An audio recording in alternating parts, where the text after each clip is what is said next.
क्या आप सपने में बार बार सांपों को देखते हैं या जीवन में लगातार समस्याओं का सामना कर रहे हैं? हो सकता है आपकी कुंडली में कालसर्प दोष हो, लेकिन चिंता मत कीजिए, नाग पंचमी आपके लिए समाधान लेकर आई है। नाग पंचमी हिंदू धर्म में बेहद महत्वपूर्ण पर्व है जो इस साल 9 अगस्त को मनाया जाएगा। इस दिन नाग देवता की पूजा का विशेष महत्व है, खासकर उन लोगों के लिए जिनकी कुंडली में कालसर्प दोष है। देवघर के ज्योतिष आचार्य बताते हैं कि नाग पंचमी के दिन कुछ खास उपाय करके इस दोष से मुक्ति पाई जा सकती है। हर हर महादेव, जय बाबा विद्यनाथ। जन्म कुंडली में जब राहु और केतु के बीच में सारा ग्रह फंस जाता है तो उसे काल सर्प दोष कहते हैं।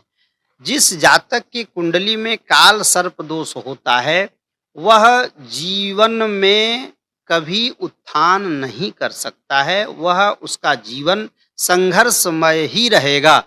कुछ भी कर ले, बहुत परिश्रम करे, लेकिन उसको परिश्रम के हिसाब से फल नहीं प्राप्त होता है, जीवन में भाग दौड़ लगा रहता है। सावन माह के शुक्ल पक्ष की पंचमी तिथि पर नाग पंचमी के दिन नाग देवता की पूजा करने से जीवन में सुख समृद्धि और शांति आती है। काल सर्प दोष से छुटकारा पाने के लिए नाग मंदिर में जाकर दूध से अभिषेक करें या फिर भगवान शिव के मंदिर में षोडशोपचार विधि से पूजा करें। इसके साथ ही छोटा छोटा चांदी का 9 सर्प बनाकर काले कपड़े में प्रतिष्ठा करें और षोडशोपचार विधि से पूजा के बाद इन्हें बहते जल में प्रवाहित कर दें। यह उपाय राहु केतु के प्रभाव को समाप्त करता है और काल सर्प दोष से मुक्ति दिलाता है। जब राहु और केतु, राहु के महादशा हो, राहु का अंतर्दशा हो या केतु का अंतर्दशा हो, राहु का समय आ गया हो और राहु केतु यदि अष्टम स्थान से बना रहा हो तो ऐसे जातक को यथाशीघ्र उपाय करना चाहिए।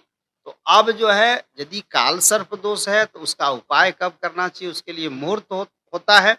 तो इस बार अभी जो सावन में नाग पंचमी है 9 अगस्त शुक्रवार को, तो यदि आप काल सर्प दोष से ग्रसित हैं, आपका कुंडली में काल सर्प दोष है, तो उस दिन आपको करना क्या है, छोटा छोटा 9 ठो नाग बनवाना है, सर्प बनाना है और काले कपड़े पर बिछा करके वेदी में रख करके उन सर्पों की प्रतिष्ठा करनी है और प्रतिष्ठा करने के बाद षोडशोपचार से पूजन करें।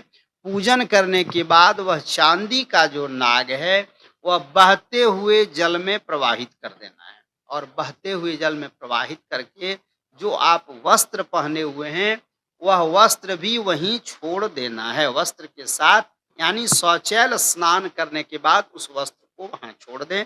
अगर ये उपाय संभव नहीं हो तो तांबे का नाग बनवाकर शिव मंदिर में जाकर बिना किसी को देखे वहां रख दें। इससे भी काल सर्प दोष का प्रभाव कम हो जाता है।